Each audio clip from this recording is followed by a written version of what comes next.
sekalian, selamat sore teman-teman semua. Mungkin sebelumnya saya ucapkan selamat datang di diskusi yang akan kita laksanakan hari ini.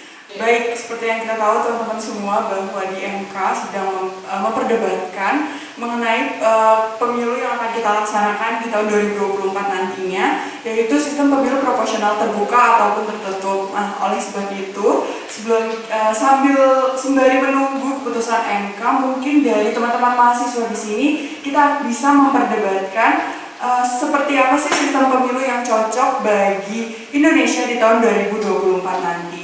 Nah, mungkin sebelum kita mulai debat kita pada hari ini, alangkah baiknya kita memahami peraturan yang tadi sudah disebutkan. Baik, sebelum itu saya akan memulai acara pada hari ini dengan mendengarkan beberapa statement dari teman-teman semua. Siwas TV, inspirasi cerdas Bawaslu Kota Malang. Sebelum itu mungkin dari teman-teman sistem pemilu proporsional terbuka bisa menyampaikan kelebihan dari sistem pemilu tersebut.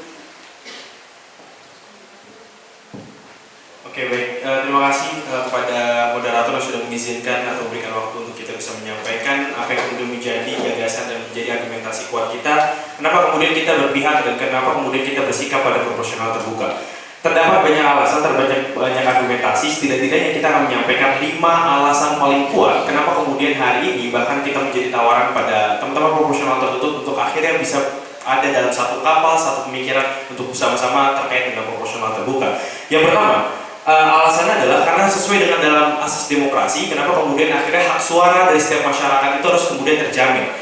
Dan ini dengan adanya proporsional terbuka, maka memungkinkan adanya pemilih dapat memberikan suara secara langsung kepada kandidat yang kemudian dipilihnya. Sehingga kemudian pemilih bisa membandingkan, mengkomparasikan antara kapasitas, kemampuan yang satu dengan yang lain, dan tidak akhirnya hanya sebatas memilih tapi tidak mengetahui latar belakang atau kemudian calon yang akan dipilihnya. Seperti itu yang pertama. Yang kedua, dengan adanya proporsional terbuka itu memungkinkan adanya partisipasi masyarakat, di mana kemudian dengan adanya partisipasi masyarakat ini menjadi core utama di dalam alam demokrasi. Seperti kemudian kita sama-sama reformasi, kemudian kita menghancurkan 98 Orde Baru, itu untuk akhirnya kita punya kesetaraan yang sama untuk bisa memilih dan dipilih. Dengan adanya proporsional terbuka, partisipasi masyarakat maka akan meningkat seperti itu, dan itu yang menjadi hal utama di dalam reformasi hari ini. Sehingga ketika kita bicara proporsional tertutup yang tidak memungkinkan adanya partisipasi masyarakat, karena yang dipilih hanya partai politik, tidak langsung masyarakat bisa memilih calonnya siapa, sehingga ini akhirnya akan berdampak buruk pada indeks demokrasi, indeks partisipasi masyarakat terhadap pemilu, dan ini bisa dijawab hanya dengan proporsional terbuka. Yang ketiga, dengan adanya proporsional terbuka itu mampu mendorong kandidat untuk saling bersaing memobilisasi suara, sehingga bukan saja kandidat-kandidat yang hanya pertama menjadi anak emas partai, yang kedua hanya menjadi tiket dari ketua umum partai, yang ketiga bukan hanya keluarga daripada partai yang hanya saja bisa menjabat dalam jabatan-jabatan politik, tapi semua anak bangsa yang bahkan bisa memobilisasi suaranya, bisa menarik simpati masyarakat, memberikan kontribusi yang efektif, optimal, dan nyata. Itulah yang kemudian berhak untuk menduduki jabatan politik, dan itu hanya bisa dilakukan melalui proporsional terbuka, tidak selayaknya dengan proporsional tertutup yang mungkin hanya sangat mungkin terjadi bahwa adanya kepentingan dalam internal partai yang mungkin akhirnya di dalam jabatan publik itu diambil oleh mereka yang mendapatkan tiket dari partai. Selanjutnya, dengan ada proporsional terbuka memungkinkan masyarakat memberikan sanksi. Jadi bukan saja menyampaikan suaranya saja di dalam TPS, tapi masyarakat juga bisa memberikan sanksi sosial terhadap tokoh politik yang memiliki kriteria buruk atau memiliki reputasi buruk, sehingga kemudian ke depan dia tidak bisa dipilih kembali. Dan itu hanya mungkin terjadi di dalam proporsional terbuka.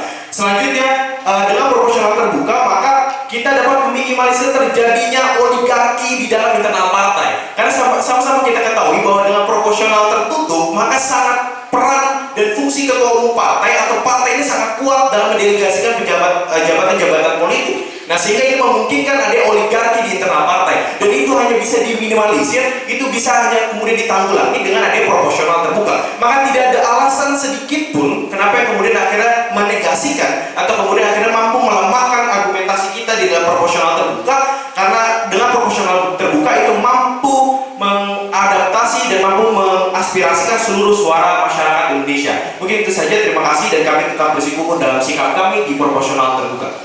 Baik, sudah, terima kasih atas statementnya. Baik, selanjutnya kita akan mendengarkan statement yang akan dipaparkan oleh sistem pemilu proporsional tertutup. Waktu dan kami persilakan. Baik, assalamualaikum warahmatullahi wabarakatuh. Jadi kita perlu apresiasi dulu ya dari kelompok sebelah, sangat bersemangat dengan keterbukaannya, seolah-olah mereka yang paling terbuka. Tadi dari sebelah sana bilang kalau proporsional terbuka itu menjadi paling bebas, paling demokratis gitu ya kan? Tolonglah, itu tuh adalah framingan dari kita sebagai masyarakat yang sudah trauma terhadap proporsional tertutup. Move on. Kita udah lewat dari Orde Baru dan kita sudah berkembang dari sana. Kita perlu melihat nih apa yang sudah terjadi selama proporsional terbuka dan bagaimana kekurangan mereka sistem ini berjalan. Ya, dan saya yakin kita semua setuju lah, kita semua sama-sama tahu seperti apa. Oleh karena itu kita melihat kelebihannya apa sih dari sistem proporsional tertutup ini. Yang pertama, kalau misalnya ada proporsional tertutup ini beneran terjadi, maka partai akan menjalankan perannya sebagai partai politik, sebagai wadah politik untuk menjalankan kaderisasi terhadap kader-kadernya. Dan dari kaderisasi ini kemudian memunculkan tanggung jawab terhadap kadernya ketika mereka sudah memerintah atau sudah dalam perwakilan. Kemudian juga salah satu hal yang positif, semua pihak yang masuk dalam partai politik juga dapat mewakilkan kelompok mereka masing-masing. Kita bicara soal kelompok perempuan, kita berbicara soal kelompok etnis-etnis yang dianggap, minoritas, kan? Atau kelompok-kelompok lain yang mungkin pada saat proporsional terbuka belum terwakilkan karena dengan alasan tidak populer. Itu yang perlu kita perhatikan. Yang kedua, tadi Saudara Pram menyampaikan bahwa masyarakat bisa memberikan sanksi sosial kepada kadernya yang kurang baik lah bekerjanya. Kita lihat kenyataannya bahwa ketika ada orang yang atau perwakilan, ya bisa dikatakan perwakilan yang kerjanya kurang bagus, kita tidak bisa serta-merta langsung protes. Kenapa? Kita udah memilih dia. Kita udah memilih dia secara langsung, jadi itu sudah menjadi bagian dari tanggung jawab kita ketika kita milih mereka. Ibaratnya kita membeli, ini orang sebenarnya udah kita pilih tapi kok kerjanya jelek. Dan ketika kita mau tanggung jawab, sulit untuk ketemu, mereka jauh. Satu, walaupun dekat misalnya yang ada di wilayah provinsi atau di kabupaten kota, mereka ada dekat kita, tapi ketika kita mau bertemu, belum tentu kita bisa langsung ketemu. Kita harus melewati berbagai macam protokol yang panjang, atau belum lagi menghindar sana sini, harus tunggu kita dirugikan dulu baru kita bisa ketemu, baru kita bisa melihat dia dihukum secara betul-betul konstitusional, gitu seperti itu ya. Dan kalau misalnya kita berbicara soal oligarki, tetap ada kompetisi dari partai-partai. Terima kasih sebelumnya. Itu mungkin dari kami. Jadi kami pun di sini sebagai kelompok proporsional tertutup juga menyatakan kami tetap bersikukuh bahwa ini adalah jalan yang memberikan kebebasan langsung kepada masyarakat. Baik, terima kasih sebelumnya atas pemaparan kelebihannya dari tim proporsional tertutup. Mungkin selanjutnya kita akan memasuki sesi pertanyaan dari masing-masing pihak kelompok. Mungkin bisa dipaparkan mengenai pertanyaannya. Kemudian saya ingatkan kembali waktu teman-teman menjawab itu adalah 3 menit. Jadi sekali lagi saya persilakan kepada tim proporsional terbuka untuk bertanya.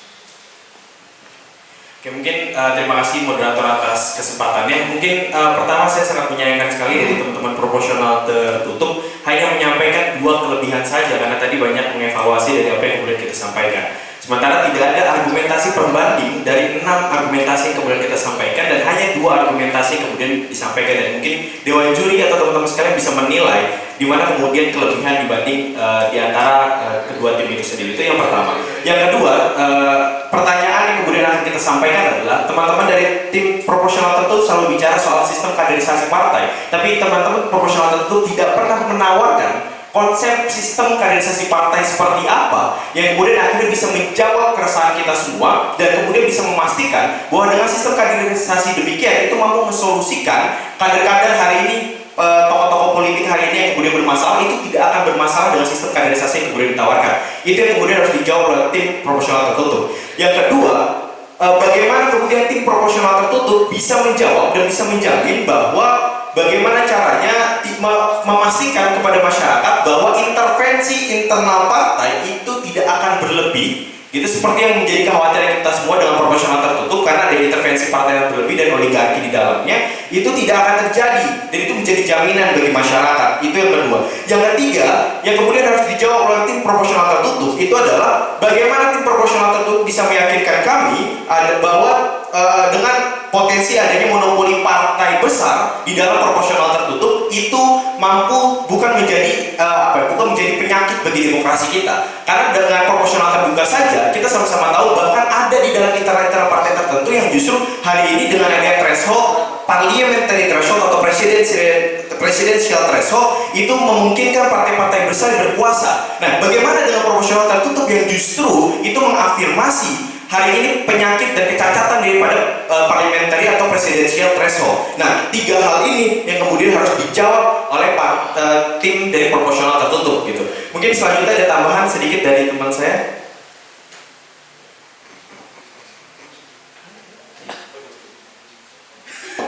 Ya, dan mungkin 3 poin itu saja yang perlu dijawab dari teman-teman di proporsional tertutup.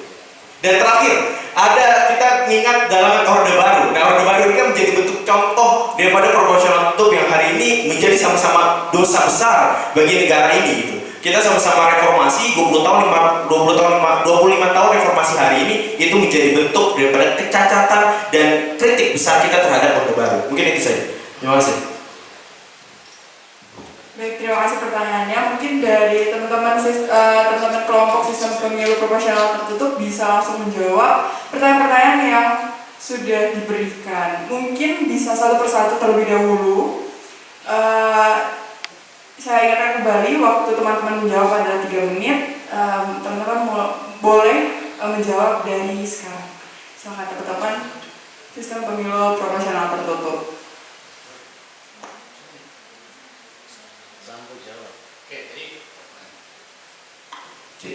Jadi boleh ulang lagi pertanyaannya, tiga pertanyaan tadi. Oke. Yang pertama adalah bagaimana sistem kaderisasi yang kemudian ditawarkan sehingga bisa mensolusikan. Mungkin ini bisa dicatat. Yang kedua, bagaimana kemudian cara tim daripada proporsional tertutup meyakinkan kami bahwa pada akhirnya dengan proporsional tertutup itu mampu minimalisir atau tidak akan adanya intervensi internal partai yang terlalu berlebih sehingga kemudian justru berbanding terbalik dengan kepentingan rakyat.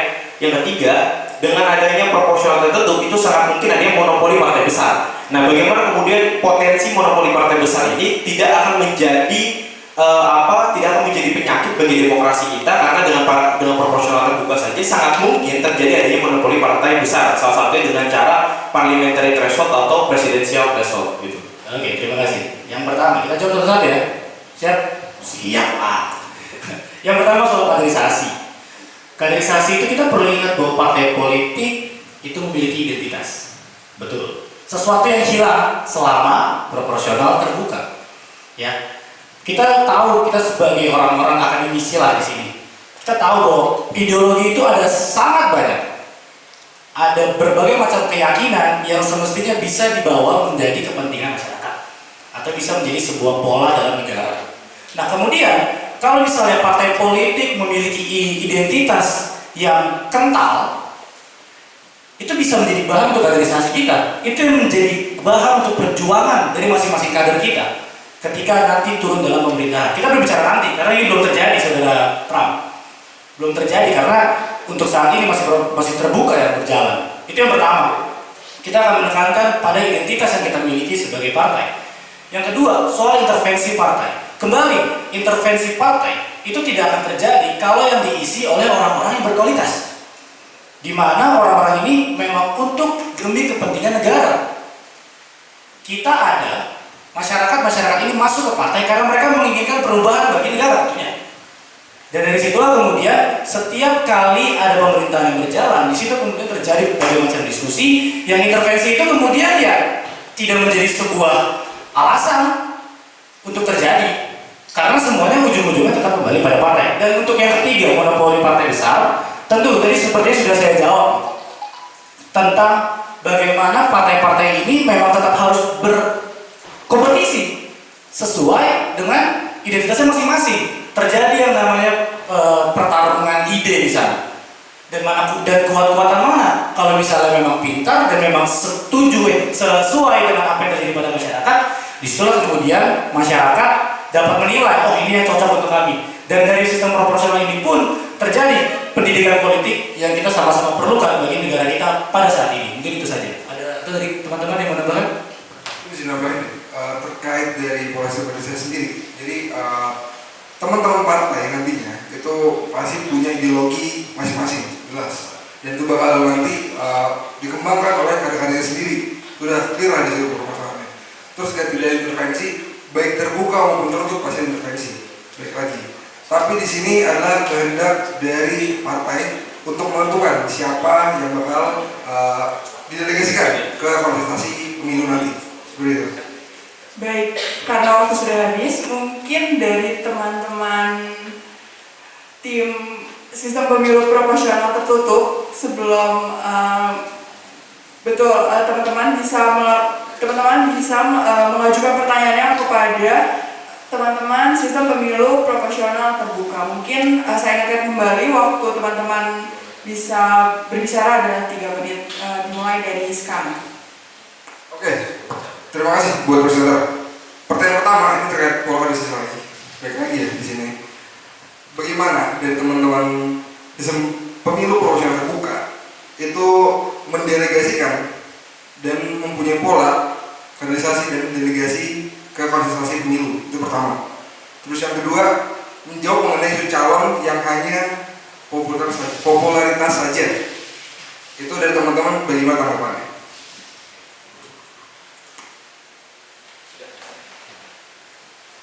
Baik, selanjutnya mungkin bisa langsung dijawab oleh teman-teman tim profesional terbuka. Saya ingatkan kembali waktu teman-teman menjawab adalah 3 menit, dimulai dari sekarang. Oke, baik, terima kasih banyak. Mungkin saya bisa menjawab 2 pertanyaan dari tim proporsional tertutup. Jadi mungkin sedikit sebelum menjawab soal itu, pertanyaan pertama ini sebenarnya berkaitan dengan pertanyaan yang kemudian kita sampaikan. Karena tadi dengan terkait dengan pertanyaan kaderisasi sepertinya tidak terjawab seperti itu, karena tidak berbasis pada evaluasi kemudian harusnya dikorelasikan per hari ini. Tadi hanya menawarkan sistem kaderisasi dengan berbasis identitas yang diperkuat dari partai itu sendiri. Sementara itu tidak sedikit pun menjawab persoalan-persoalan hari ini, di mana kemudian banyak kader partai yang satu melakukan korupsi, kemudian kedua juga banyak kinerja yang dirasa tidak cukup kapabel dan memiliki kapasitas untuk menjabat di sana, dan atau bahkan justru banyak tersangkut banyak kasus kepentingan di belakang seperti itu. Jadi 3 pertanyaan yang kemudian kita sampaikan seperti tidak dijawab dengan argumentatif dan berbasarkan dengan analisis yang dalam, tapi kemudian hanya sekedar opini. Selanjutnya kita akan menjawab terkait dengan 2 pertanyaan yang kemudian disampaikan. Bagaimana kemudian cara kita dari proporsional terbuka ini untuk sistem kaderisasi atau katakanlah proses pendelegasian calon terhadap pemilu itu sendiri. Seperti yang kemudian kita sama-sama ketahui, dengan sistem proporsional terbuka sekalipun, itu partai politik tetap memiliki sistem kaderisasi. Contoh adalah salah satu partai yang kita nggak bisa sebut di sini, itu setiap daripada proses pencalonan minimal adalah dia anggota tetap 2 tahun. Nah ini teman-teman boleh diriset partai apa yang kemudian kita sampaikan, itu mengharuskan setiap kader yang dicalonkan itu adalah merupakan kader partai. Gitu. Jadi itu adalah sebagai bentuk dengan adanya proporsional terbuka sekalipun, kualitas daripada calon yang kemudian didelegasikan itu bisa dipastikan bahkan dari internal partai, tapi tidak menutup kemungkinan partisipasi masyarakat di luar dari partai dengan proporsional terbuka. Itu satu. Yang kedua, karena dengan proporsional terbuka maka setiap partai pasti mencari bagaimana strategi terbaik untuk bisa mensolusikan persoalan. Maka dia pasti mendelegasikan setiap kadernya adalah yang mampu menjawab persoalan yang berangkat daripada persoalan isu yang kemudian harusnya bisa dijawab. Yang ketiga itu adalah soal bagaimana, ya pertanyaan kedua, calon yang hanya sifatnya popularitas. Tidak ada yang salah daripada sekedar popularitas. Tidak ada yang salah dari popularitas. Karena ketika kita bicara di Indonesia 38 provinsi era sosial media, maka sangat parah ketika justru calon yang kemudian delegasikan itu tidak memiliki popularitas. Karena dalam pemilu maka kita bicara 3 hal: kualitas, elektabilitas, popularitas. Sebelum sampai dengan di elektabilitas maka dia harus punya popularitas. Sebelum sampai dalam popularitas maka dia harus punya kualitas. Maka secara tidak langsung apapun kualitasnya, apapun kualitas yang kemudian dimiliki oleh calon, untuk sampai dengan tingkat popularitas pasti calon memiliki kualitas dulu. Kualitas, popularitas, baru kemudian diterima masyarakat atau elektabilitas. Maka kita tidak bisa kemudian kesampingkan ketika kita bicara popularitas pasti dia punya kualitas. Terlepas dari kualitas ini apa, entah kemudian kalau misalnya disasar adalah artis, maka dia juga punya kualitas di dalam dunia seni. Terima kasih atas jawabannya. Teman-teman, mungkin dari teman-teman sistem pemilu proporsional tertutup ada tanggapan dari yang sudah dijawab oleh teman-teman proporsional terbuka. Oke, menanggapi dari yang dibilang saudara Pram tadi bahwa popularitas itu tidak ada salahnya, karena sebelum si calon itu naik dia punya popularitas terlebih dahulu.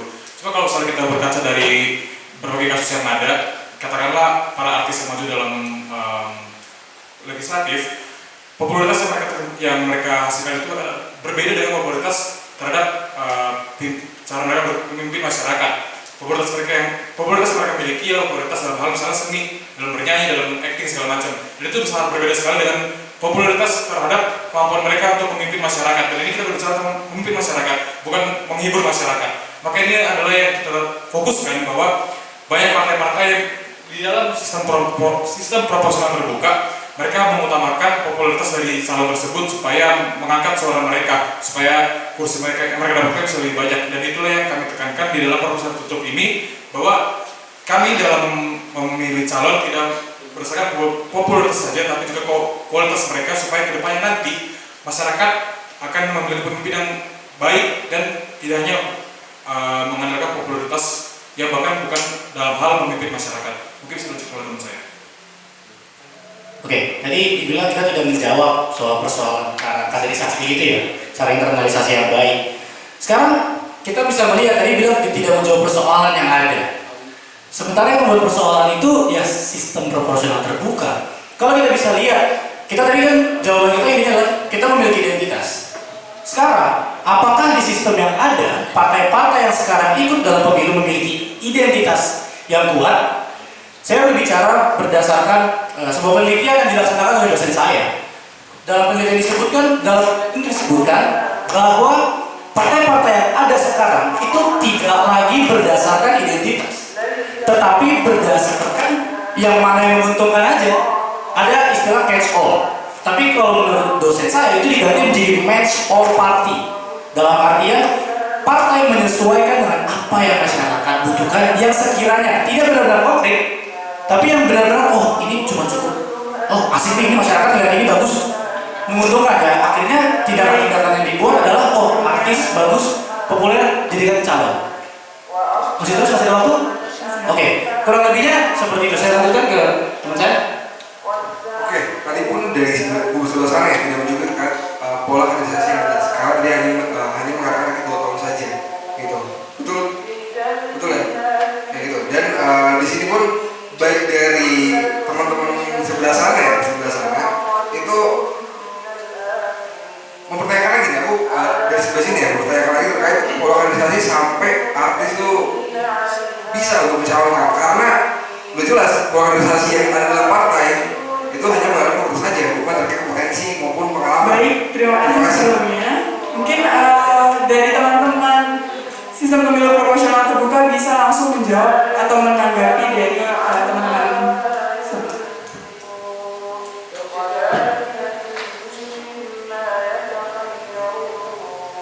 Kalau menurut saya, sebelumnya terima kasih untuk tanggapannya. Kalau menurut saya tentang popularitas itu diperlukan, karena popularitas itu menjadi kepercayaan suatu masyarakat yang dapat menyiapkan kaderisasi terbaik bangsa dengan menggait para fans dari kader-kader yang merupakan artis-artis, di mana mereka itu bisa melakukan pendidikan publik bagi masyarakat sesuai dengan ruang lingkup tanggung jawabnya dan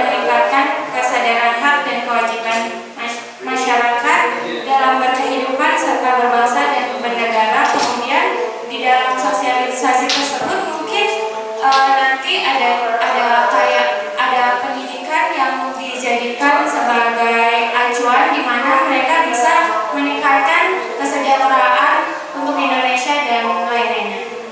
Dilanjutkan. Oke, mungkin sedikit menanggapi terkait dengan apa yang sudah disampaikan oleh tim proporsional tertutup. Jadi sebenarnya kalau misal kemudian teman-teman mengkhawatirkan dengan adanya pemimpin hanya tadi popularitas saja terus kemudian tidak memiliki kualitas, maka sebetulnya bukan dari proporsional terbuka atau tertutup yang menjadi permasalahan, tapi justru dari pemilihnya. Maka kemudian harusnya kemudian disolusikan adalah pemilih cerdasnya. Karena dengan popularitas seharusnya itu sangat memungkinkan rakyat itu jauh lebih melihat gitu, ini bodoh atau enggak, kira-kira begitu. Karena kalau misal justru dengan popularitas itu malah justru tidak selamanya menguntungkan atau tidak selamanya membutakan saja, tapi justru semakin memperlihatkan ini berkualitas atau enggak dengan popularitas itu. Itu yang pertama. Yang kedua, kalau misal kemudian akhirnya tadi yang disampaikan adalah masalah identitas partai, tapi mungkin yang kemudian pernah saya baca sebetulnya bukan identitas partai, tapi biasanya ideologi partai seperti itu. Nah, ketika kita bicara soal biasnya ideologi partai, maka bukan lagi permasalahannya itu adalah di proporsional terbuka atau tertutup, tapi itu terjadi adanya koalisi tadi, koalisi yang akhirnya gimana lihat kepentingan mana yang akhirnya lebih menguntungkan, maka dia larilah ke sana. Itu bukan karena proporsional terbuka dan tertutupnya, itu karena adanya parliamentary threshold atau presidential threshold. Sesimpel dengan 20% yang presidensial threshold, maka satu-satunya partai yang bisa mencalonkan hanya ada satu partai. Karena dia suaranya 19 dan sekian persen gitu. Sementara partai-partai lain itu tidak mungkin bisa mencalonkan dengan sendirinya, maka dia akan berkoalisi dengan partai manapun sehingga dia bisa mencalonkan calonnya gitu. Jadi justru penyakitnya bukan di tertutup atau terbukanya, justru itu karena ada threshold tadi. Maka bagi saya menjadi salah ketika menyalahkan proporsional terbuka untuk efek daripada akhirnya menyebabkan adanya ideologi yang tidak jelas atau mungkin akhirnya berpihak hanya pada kepentingannya, karena itu permasalahan di thresholdnya tadi. Jadi bagi saya sampai detik ini tidak ada sedikit pun argumentasi yang bisa menunjukkan kita. Baik. Satu lagi ganti ini belum bertanya di sini ya. Lanjut. Oke, baik. Satu putaran lagi dapat apa? Baik, mengingat waktu juga teman-teman semua, mungkin boleh dari tim sistem pemilu proporsional tertutup mengenai tanggapan yang sudah diberikan oleh tim proporsional terbuka. Oke, saya menanggapi mengenai popularitas lagi terlebih dahulu. Oke, analoginya adalah sebuah bis, ada dua orang, satu dia seorang supir yang sudah pengalaman, satu dia hanya terkenal mungkin karena lucu, karena pintar bernyanyi. Bagi teman-teman aku menanya, lebih pilih yang mana sih untuk membawa bis tersebut? Aduh, ya supir lah. Itu yang terjadi pada popularitas yang teman-teman andalkan, yang teman-teman dibahas. Bahwa popularitas yang terjadi pada saat ini, mereka terlalu fokus pada orang-orang yang memiliki suara saja. Kualitasnya tidak ada bagi kami lihat. Karena yang setelah kami lihat, orang-orang yang maju tersebut tidak memiliki track record di politik, di mana ini sangat krusial karena memimpin masyarakat untuk ke depannya selama 5 tahun menjabat.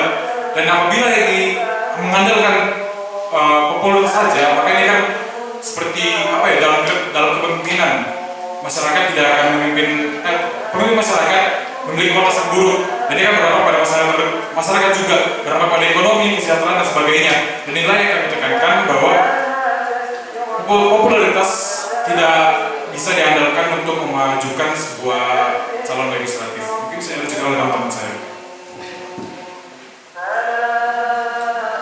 Ya, tadi dari tim sebelah sempat membahas soal parliamentary threshold ya. Ya, kita jangan sampai membahas itulah sekarang, ini bukan diskusinya ini. Tapi kalau misalnya kita bisa lihat, parliamentary threshold itu didapatkan dari banyak-banyakan kursi. Kasarnya kan seperti itu ya, banyak-banyakan kursi di legislatif. Nah, partai kemudian simpel aja, oke, supaya saya bisa dapatkan threshold ini, tentu saya harus mendapatkan kursi. Cara mudah supaya saya mendapatkan kursi, ya udah ambil aja orang yang punya banyak popularitas. Seperti tadi sudah disebutkan oleh saudara Sambu. Dan itu kemudian menjadi apa ya? Terkoneksi gitu satu sama lain, berkesinambungan. Jadi itu mungkin menurut saya ya tidak perlu kita perdebatkan karena itu sudah terlalu jauh. Nah, tapi ada satu hal yang menarik tadi yang disampaikan oleh saudara Pram tentang pendidikan politik. Ya, memang itu sesuatu hal yang sangat kita sayangkan lah, bahwa tadi dari kelompok sebelah menyampaikan bahwa pendidikan politik yang masih kurang, dan dari pendapat mereka bilang bahwa ketika populer kita bisa melihat, ya kan? Nah, kenapa kita perlu melihat dulu? Itu yang menjadi pertanyaan. Kalau misalnya dari sistem proporsional tertutup, sistem pendidikan politik itu dapat lebih terfasilitasi karena setiap partai mencoba supaya dikenal oleh semua masyarakat. Itu kan? Mencoba dikenal siapa dia, identitas apa dia. Itu yang dibawa oleh proporsional tertutup dari partai-partai yang ada di sistem itu, yang kemudian dapat membuat lebih melek politik bahkan sebelum pemilihan itu terjadi. Jadi tidak perlu dilihat dulu. Kita sudah kasih lihat dulu nih mereka gambaran, kalau kalian masyarakat pilih partai kami akan membawakan seperti ini sesuai dengan identitas kami, sesuai dengan institusionalisasi yang kami lakukan dalam partai kami. Dan kalau misalnya terjadi dalam terbuka, ya kita sama-sama tahu gitu. Kita cuma cukup, oh ya kita melihat partai ini karakternya seperti ini, dan keburu mereka ngelakuin yang jelek dulu, baru kita bisa. Terima kasih atas Terima kasih. tanggapannya. Mungkin ini menjadi tanggapan terakhir dari tim proporsional terbuka. Saya ingatkan kembali, teman-teman hanya memiliki waktu 3 menit dalam menjawab. Oke, di 3 menit terakhir ini mungkin saya ingin mencoba untuk kemudian mengkomparasikan dan kemudian menyampaikan secara pamungkas terkait dengan apa yang menjadi argumentasi kita, kira-kira begitu. Nah, sebenarnya ketika kita bicara lagi-lagi ya, tim proporsional tertutup mempermasalahkan masalah popularitas. Bagi saya tidak ada yang kemudian bermasalah daripada popularitas. Maka ketika kita kemudian membatasi daripada mereka yang mungkin hari ini memiliki privilege untuk memiliki popularitas, terus kemudian tidak boleh atau barangkali dianggap itu menjadi negatif, bagi saya tidak sah. Artinya kita membatasi hak untuk dipilih seperti itu. Maka yang kemudian harus disolusikan bukan lagi di tataran popularitasnya, tapi bagaimana kemudian kita bisa menunjukkan atau mencerdaskan masyarakat untuk tidak hanya melihat dari aspek atau tidak memilih calon yang kemudian tidak memiliki kualitas. Kan justru dengan dia punya popularitas, maka memungkinkan justru dia semakin mudah untuk disangsi oleh masyarakat, karena sangat mungkin masyarakat bisa menilai ini baik atau buruk. Itu yang pertama. Yang kedua, teman-teman, bahwa dengan proporsional tadi yang persoalan masalah pencalonan gitu ya. Hari ini ketika kita bicara kondisi objektifnya, maka hari ini kan proporsional terbuka. Terus kemudian teman-teman bersikukuh untuk mengubah menjadi proporsional tertutup. Kalau kemudian kita berdasarkan pada data, partai politik itu adalah 3 lembaga terbawah dengan tingkat ketidakpercayaan masyarakat gitu. Jadi masyarakat hari ini cukup tidak percaya terhadap partai politik gitu. Selain daripada kemudian banyaknya kasus atau banyaknya persoalan kemudian terjadi di dalam internal partai, itu kemudian akhirnya semakin memperkuat ketidakpercayaan masyarakat terhadap partai politik. Sehingga ketika ini kemudian dipaksakan, maka sama saja kemudian mencederai daripada aspirasi atau kemudian pandangan masyarakat secara kolektif seperti itu. Yang ketiga, bahwa dengan adanya proporsional terbuka itu memungkinkan sekali lagi adanya hak daripada suara masyarakat itu terakomodir gitu. Tidak lagi kemudian kita meminta atau mengakomodir suara masyarakat terhadap kolam yang hitam gitu, kolam yang kemudian bermasalah. Maka kemudian apa yang kemudian kita harapkan daripada mesin yang bermasalah untuk melahirkan hasil yang produksi yang baik gitu, kira-kira begitu. Nah itu kan artinya sangat tidak rasional atau adanya logical fallacy di dalam argumentasi yang kemudian disampaikan. Apa yang kemudian kita harapkan daripada mesin yang bermasalah untuk melahirkan produk yang baik? Maka kemudian ketika mesinnya bermasalah, ya sudah saja masyarakat bisa langsung memilih aja produk yang mana yang kemudian dirasa menjadi baik atau dirasa optimal untuk menjawab keresahan rakyat. Yang keempat, itu dengan adanya proporsional terbuka memungkinkan adanya kedekatan antara pemilih dengan yang dipilih. Nah sehingga tidak ada lagi elitis atau tokoh politik yang elitis, yang tidak merakyat, yang tidak mendengarkan rakyat, yang hanya duduk di kursi saja gitu, tidak mendengarkan aspirasi rakyat seperti itu. Dan itu hanya bisa kemudian diakomodir dengan proporsional terbuka. Gitu. Yang karena belum habis ya. Yang kelima, berarti dengan semua apa yang kemudian sudah kita sampaikan, maka tidak ada sedikit pun apa yang bisa menggoyahkan kami. Setidaknya ketika proporsional tertutup tadi menawarkan sistem kaderisasi yang baik, barangkali itu bisa masih menjadi pertimbangan, tapi ini tidak. Terima kasih. Karena keterbatasan waktu seperti yang kita tahu, teman-teman semua, kita akan langsung ke closing statement. Mungkin dari teman-teman sistem pemilu proporsional tertutup bisa memberikan closing statement-nya. Saya ingatkan kembali, waktu teman-teman berbicara itu adalah 3 menit. Silahkan. Closing statement ya. Oke. sebenarnya dari apa yang disampaikan oleh saudara dari kelompok sebelah itu banyak sekali yang bisa kita perdebatkan. Tapi baiklah, karena ini sudah closing statement, aku cuma ingin ambil satu poin dari kelompok sebelah. Dibilang bahwa pada saat ini data yang ada berkata bahwa partai politik adalah lembaga yang tidak dipercaya oleh masyarakat. Betul? Ya, betul, kita tidak percaya. Tapi kenapa kira-kira? Karena mereka tidak disesuaikan dengan sistem yang sesuai. Itu. Dan itulah yang menjadi argumen kita semua bahwa ini sudah saatnya untuk berubah. Sudah saatnya untuk berubah. Pemilu tahun 2024 harus dilaksanakan berdasarkan hasil evaluasi yang matang dari pemilu beberapa periode ke belakang. Dan kita sudah sama-sama melihat bagaimana kemudian partai politik sebagai wadah politik, sebagai wadah kenegaraan artinya itu tidak dipercaya pada periode-periode lalu.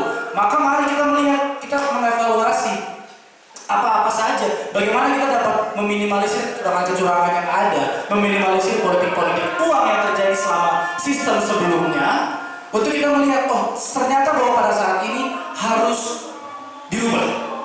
Proporsional terbuka harus diperbaiki, termasuk salah satunya mempertimbangkan pembahasan sistem tertutup dengan konvensi internal partai yang ketat. Cukup dari kami sebagai proporsional tertutup. Oke, sebagai tambahan sedikit aja. Dan tadi kan banyak yang membela mengenai popularitas itu nggak masalah dibanding kualitas. Kalian menulis di kekurangan kalian lebih mengutamakan popularitas daripada kualitas dan tidak ada populis. Apakah ini politik? Apakah ini seperti politik yang memakan udah sendiri? Hah? Dan saya membela itu kan terus di dalam kekurangan. Apakah ini seperti aktor politik yang hanya omong kosong? Kalah itu kalah. Gimana? Dari tadi kan debat-debat tapi omong kosong di sini. Mungkin ada yang menunjukkan oleh teman saya. Oke, baik teman-teman. Di sini bukan berarti sistem terbuka dan tertutup itu suatu hal yang baik semuanya. Tapi semua ada kelebihan dan kekurangan teman-teman. Jadi di sini bukan sebagai opini aja. Di sini kita mencoba kasih paradigma dari kita ke teman-teman semua di sini. Memang banyak perdebatan terjadi di sini. Jadi itu hal yang lumrah karena di sini kita di Bawaslu Kota Malang, kita belajar di sini dan Siwas TV inspirasi cerdas Bawaslu Kota Malang. Baik, kembali lagi bersama kami. Sebelum itu, terima kasih atas closing statementnya dari tim proporsional tertutup.